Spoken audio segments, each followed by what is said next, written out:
We're thrilled to have with us the senior pastor of the Oakwood University Church and the new speaker director of Breath of Life Ministries, Pastor Debleaire Snell, along with his incredible wife, Gianna. Breath of Life Ministries recently partnered with the Interfaith Broadcasting Commission to reach countless homes with the recent Easter special on ABC, A Living Hope, to spread a message of courage in the face of adversity. Welcome to Lifestyle Magazine. This is Lifestyle Magazine with your host, Roy Ice, and key experts Mike Tucker, Dr. Charmaine Long, Lionel LaMountain, and Marie Mitchell.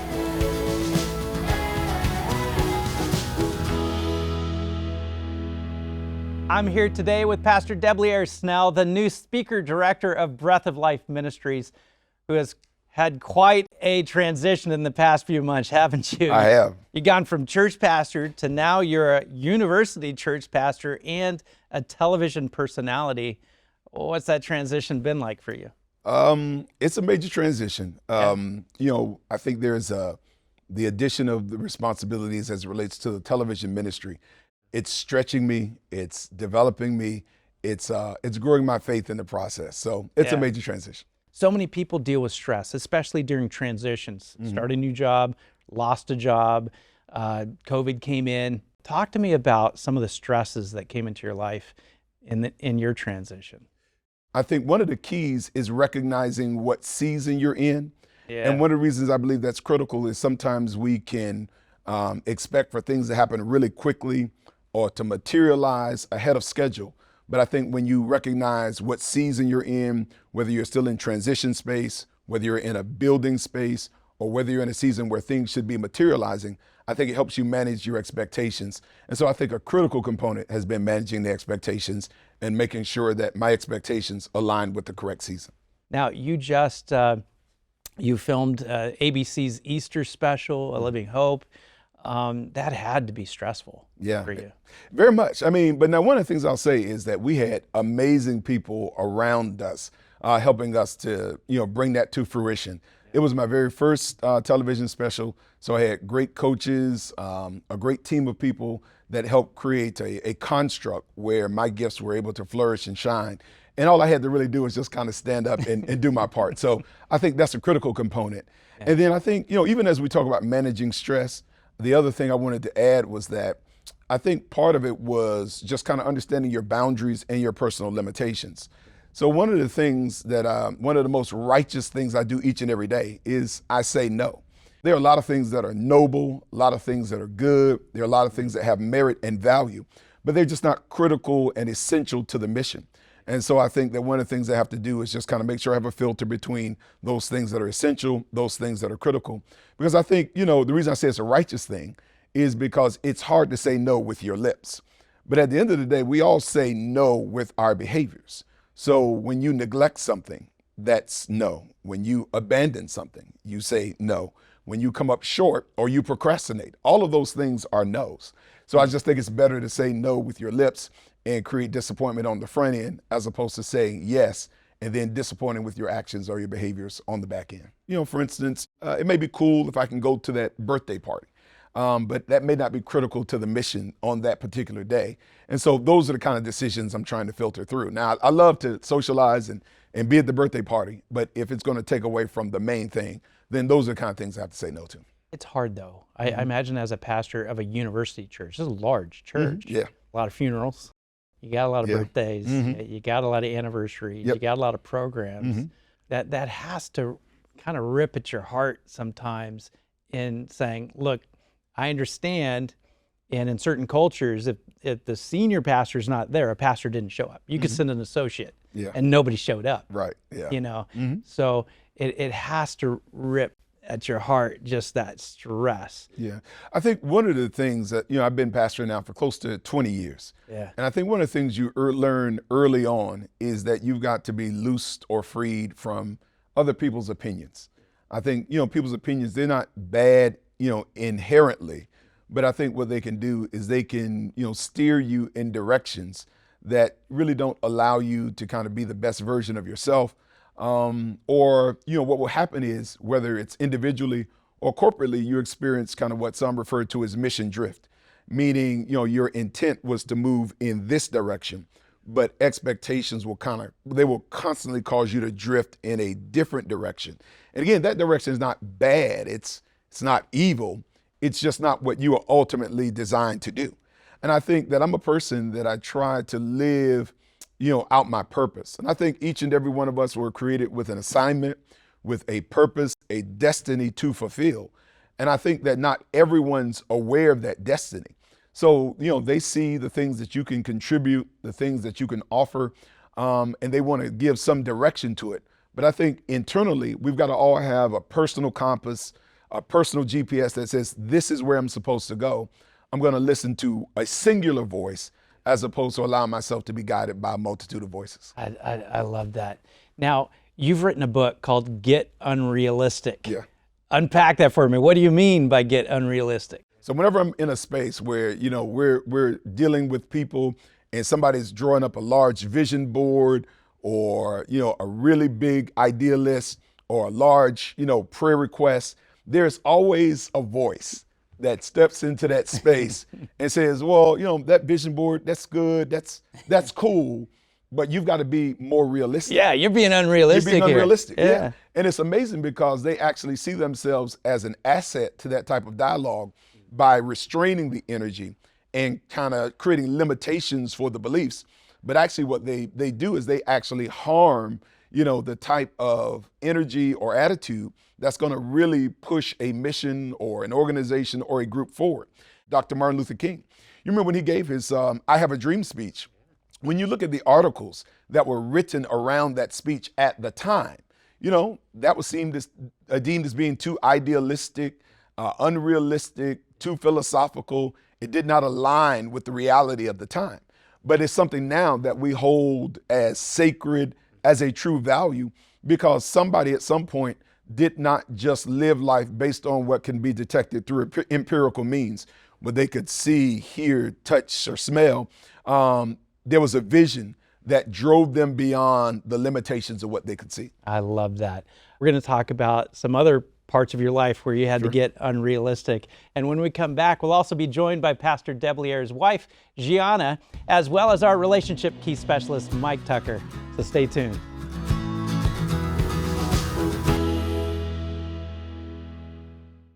And we're back with Pastor Debleaire Snell, and we're joined by his wife, Gianna.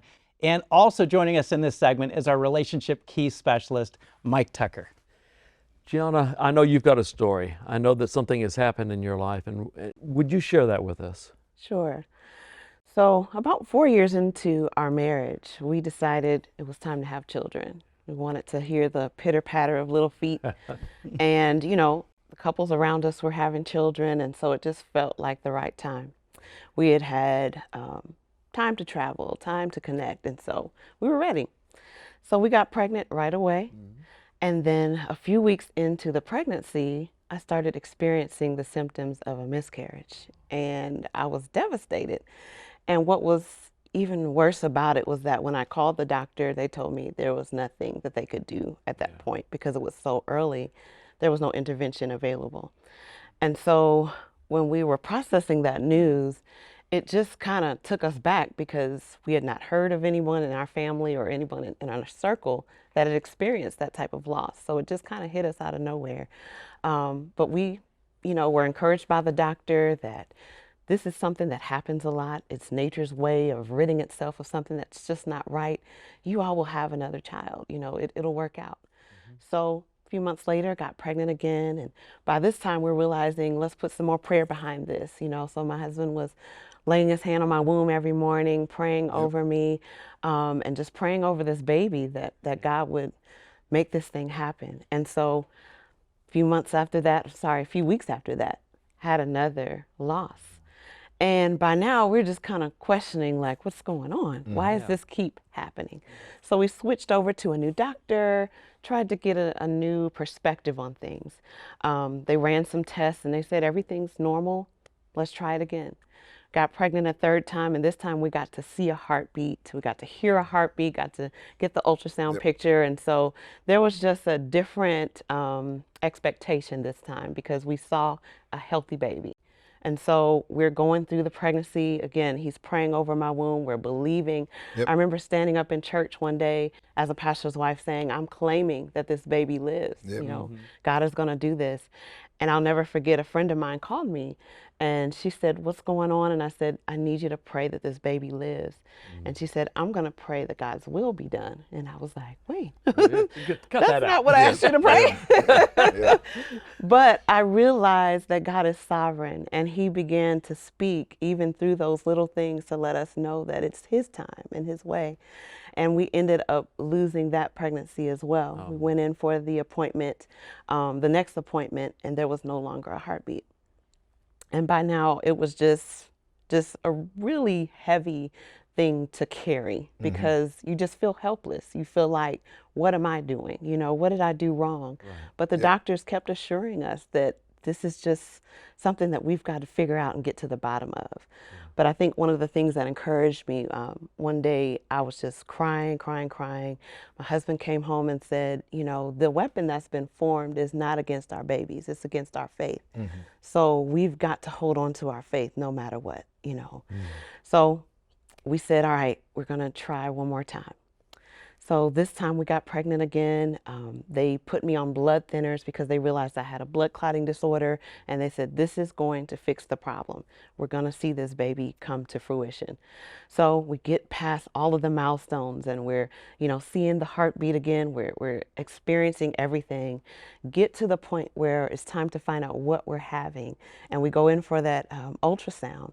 And the ultrasound tech puts the Doppler on my tummy, and she just turns it off and just walks out the room and says, I'm gonna go get the doctor. And we, having gone through that, knew, oh my goodness, again. Yep. So this time there was a genetic problem that just caused our son to pass away while it was in the womb. And this time we had to go through a delivery and, you know, say goodbye to our son. Yep. And I'll never forget, as we were leaving the hospital, I just told God, I can't do this anymore. Right. Like the emotional roller coaster of getting pregnant, telling your family, you know, he was buying me maternity clothes and I'm trying them on. Like there's all types of emotion. And when a woman gets pregnant, they immediately begin to walk different and sit different and think different and dream different, because you're dreaming about a life and a baby and in addition to your family. And so just having that up and down in my heart and in my soul, I just said, God, this is where I get off. I love you, I trust you, but I can't do this anymore. And I'll never forget, I heard his voice very clearly. He said, Gianna, you will have a child. And I said, thank you, God.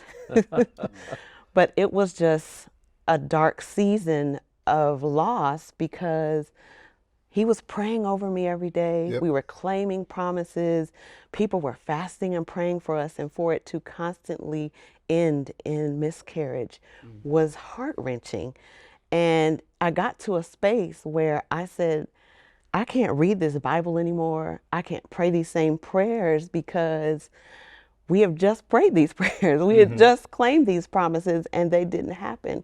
And so I went through a really dark season where I said, I don't want to read the word. I don't want to pray, because it's just not happening. Like, what's the point? But God chased after me. He met me where I was. He stepped into my pain and said, Gianna, bring me your pain. Bring me your tears. Bring me your anger. I'm big enough to handle it all. I want to talk more about this, but we have to take a break. And right after the break, you'll hear the rest of the story.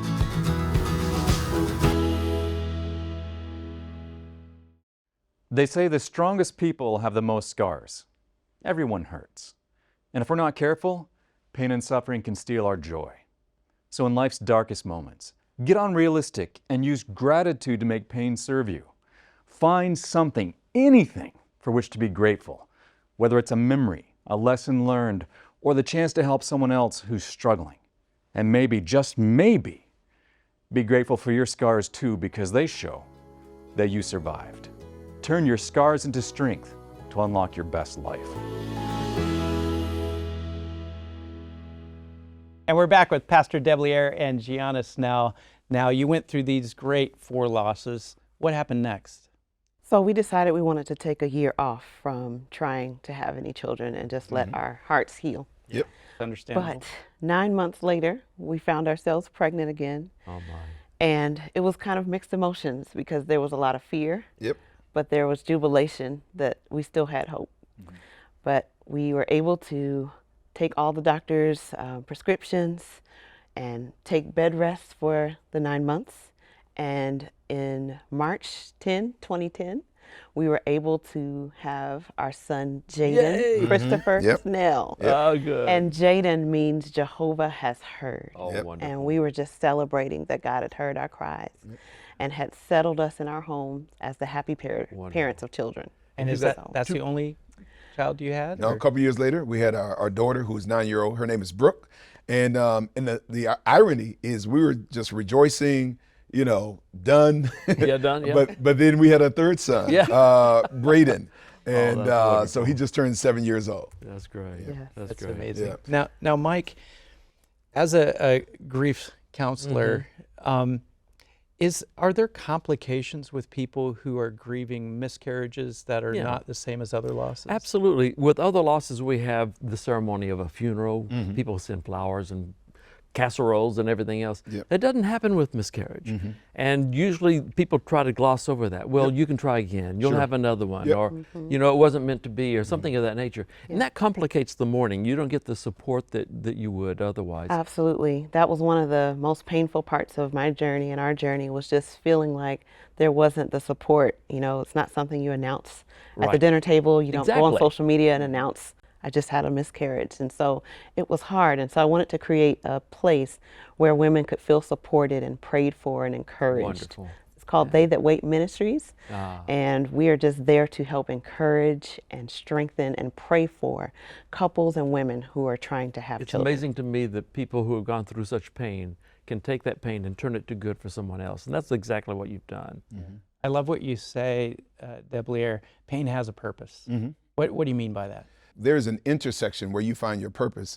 I think it's at the intersection of your passions, your gifts, your perspectives, and your pain. I think where those things, intersect, I think that's where we find our purpose and our assignment. And I think one of the things about pain is that your pain becomes permanent if you never leverage it into a ministry to be able to help or bless others.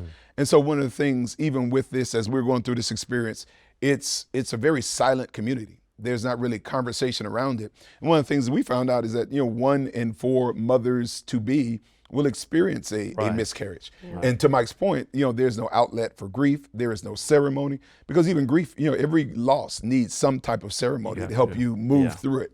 And so, for us to be able to pour into, her directly with mothers, I did some work with, fathers in waiting, it helped us to be able to create a community of healing, community of hope, where people could have their faith revived. Because see, one of the things about it was not everyone's story is going to end exactly like ours. Exactly. But one of the things that we still have to be able to abide in and hold on to is our hope and maintain a hold on our faith. Wonderful. That's huge. Gianna, how has this Get Unrealistic approach to life helped you now as a mother?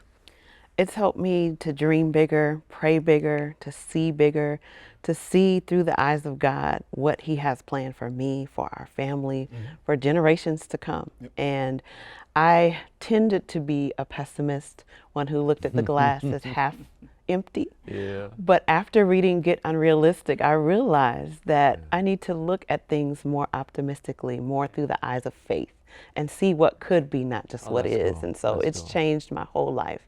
And I'm praying bigger prayers and talking with greater faith That's now. great. You talked about that time of darkness when you didn't even want to pray anymore. You didn't want to read the Word. A temporary loss of faith is one of the common reactions to a loss. It's a part of grief. And so it did not mean that you were weak in your faith. It just simply meant that you were grieving. And I think that as people hear your story, they recognize that you went through that. It's normal. It's a normal process, because the pain is such, it kind of dulls the sense of God's voice almost in our head. So thank you for sharing that part of the story as well. And It's thank true. you. They say that the steps to spiritual maturity include a stage called Yeah. perplexity. Yeah. You're just perplexed. Yeah. You got Perplexed, more yeah. questions than Yeah. you've got answers. Yeah.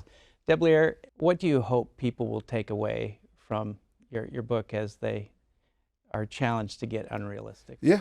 So one of the things that this is really designed to do is to encourage people to pray unrealistic prayers, to begin unrealistic pursuits, to embrace unrealistic visions, and to really, to take some unrealistic initiatives. I want people to understand that, each and every one of us was created and designed by God not to be average, not to blend, not to just adjust to the status quo. In fact, Jesus in John 10 verse 10 says, I've come that they might have life and have it more abundantly.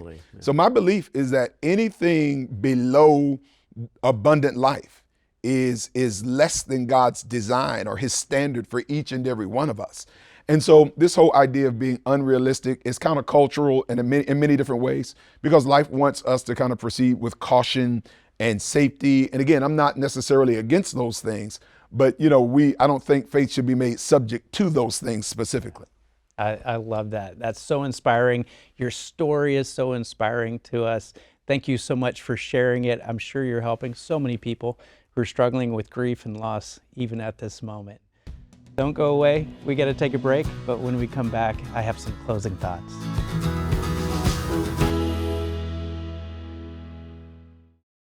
Today in our conversation with the Snells, we got to catch a glimpse of how our key number 5, existence, directly affects key number 4, our relationships.